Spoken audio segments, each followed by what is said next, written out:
शेतकरी मित्रांनो नमस्कार. मी ॲग्रिकॉस पांडुरंग अंकुश रावतावरे पुन्हा एकदा स्वागत करतो तुमचं आपल्या कृषी वे चॅनलच्या नव्या शेतीविषयक व्हिडिओमध्ये. मित्रांनो, जे काही सध्याचं जे काही वातावरण आहे हे खूपच खराब झालेलं आहे.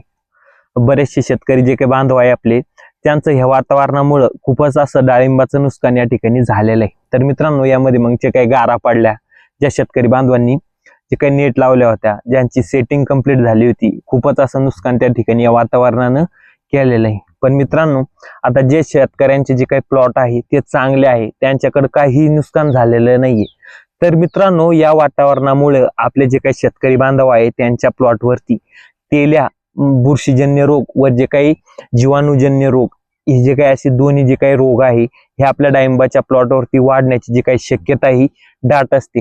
त्याच्यामुळे मित्रांनो, आपण या व्हिडिओमध्ये तेल्यासाठी व तेल्यासाठी व इतर जे काही बुरशीजन्य रोग आहे त्यांच्यासाठी जे काही आपण बेस्ट कॉम्बिनेशन या व्हिडिओमध्ये बघणार आहोत. तर त्याच्यामुळं ते कॉम्बिनेशन कोणते आहे हे बघण्यासाठी व्हिडिओ शेवटपर्यंत बघा. व तुम्ही जर आतापर्यंत आपल्या चॅनलला सबस्क्राईब केलं नसेल तर प्लीज चॅनलला सबस्क्राईब मात्र नक्की करून घ्या. शेतकरी मित्रांनो, आपले जे काही शेतकरी जे काही बांधव आहे त्यांचे जे काही सर्व जे काही प्लॉट आहे हे आता लाल अवस्थेतून हिरव्या अवस्थेत चाललेले आहे. व मित्रांनो, ही हिरवी अवस्था सुरू झाली, आपल्या प्लॉटवरती सर्वात महत्वाचा धाक असतो तो म्हणजे आपल्या प्लॉटवरती बॅक्टेरियल ब्लाइट म्हणजेच तेल्या येण्याचा. तर मित्रांनो, हा तेल्या आपल्या प्लॉटवर येऊ नये त्याच्यासाठी आपल्याला योग्य काळजी ही घेणं गरजेची आहे. त्याचबरोबर हे जे काही सध्याचं वातावरण हे झालेलं आहे हे तेल्याला 100% पोषक झालेलं आहे.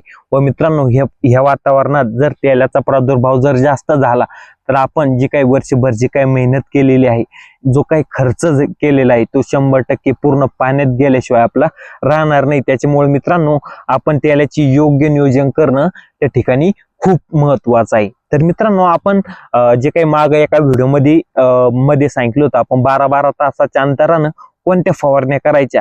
तर मित्रांनो, त्या काय ज्या ते 3 फवारण्या आहेत त्या केल्यानंतर आपल्या प्लॉटवरची जर तेल्या असेल तो 100% त्या ठिकाणी थांबणार आहे. पण जेव्हा त्याला पोषक वातावरण भेटलं ते पुन्हा त्या ठिकाणी चाल करणार आहे. पण मित्रांनो, तुम्ही ते फवारण्या नक्की करा. त्याची जी काही लिंक आहे आपण डिस्क्रिप्शन मध्ये तर ती देणारच आहोत. तर मित्रांनो, आता आपण आपल्या प्लॉटवरती हे जे काही सध्या वातावरण झालेलं आहे, आपल्या प्लॉटवरती बुरशीजन्य रोग व तेल्या बॅक्टेरियाजन्य म्हणजेच जीवाणूजन्य रोग वाढू नये त्याच्यासाठी कोणती फवारणी आपण करायला पाहिजे. तर मित्रांनो, तुम्ही कोणत्याही फवारण्या करा, पण सुरुवात करताना आपल्याला सॅनिटायझर म्हणून एक फवारणी ही करायची आहे.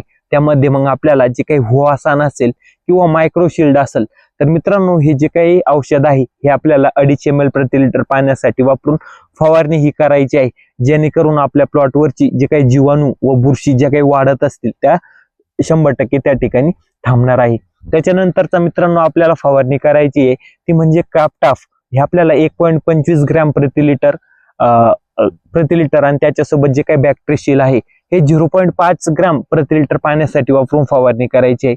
त्याच्यानंतर आपण जे काही क्युप्रोफिक्स आहे हे आपण 5 ग्रॅम प्रति लिटर पाण्यासाठी वापरून फवारू शकतो. त्याच्यानंतर जे काही कोसाइड आहे ते 1.5 ग्रॅम प्रति लिटर आणि त्याच्यासोबत जे काही व्हॅलिड आहे ते 2 ml प्रति लिटर पाण्यासाठी वापरून फवारणी करू शकतो. त्याच्यानंतर जे काही रेडोमिल आहे ते 2 ग्राम प्रति लिटर, त्याच्यासोबत जे काही कासुबी आहे ते 0.50 ml प्रति लिटर पाण्यासाठी वापरून फवारणी करू शकतो. त्याच्यानंतर जे काही एलियट आहे ते 3 ग्राम प्रति लिटर आणि त्याच्यासोबत जे काही स्टेप्टोसायक्लिन आहे हे आपण 20 ग्राम हे 50 लिटर पाण्यासाठी वापरू शकतो. त्याच्यानंतर जे काही ब्लू कॉपर आहे ते 2 ग्राम प्रति लिटर आणि त्याच्यासोबत जे काही स्टेप्टोसायक्लिन आहे हे 20 ग्राम 50 लिटर पाण्यासाठी वापरू शकतो. त्याच्यानंतर जे काही कोनिक आहे ते 2 ग्राम प्रति लिटर पाण्यासाठी वापरून फवारणी करू शकतो.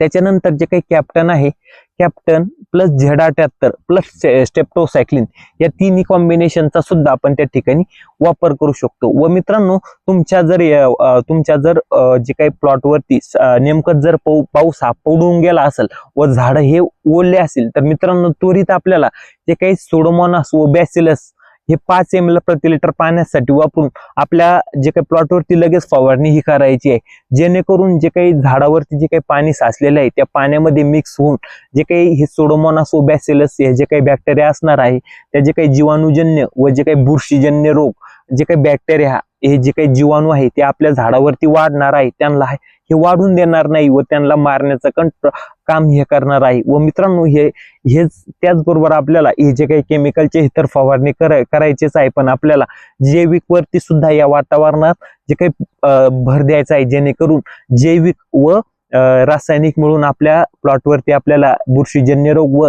जीवाणूजन्य रोग हे कंट्रोल करता येईल. तर मित्रांनो, व्हिडिओ आवडला असेल तर व्हिडिओला लाईक करा. हा व्हिडिओ आपल्या इतर डाळिंब उत्पादक शेतकऱ्यांना शेअर करून चॅनलला सबस्क्राईब करायला अजिबात विसरू नका. धन्यवाद.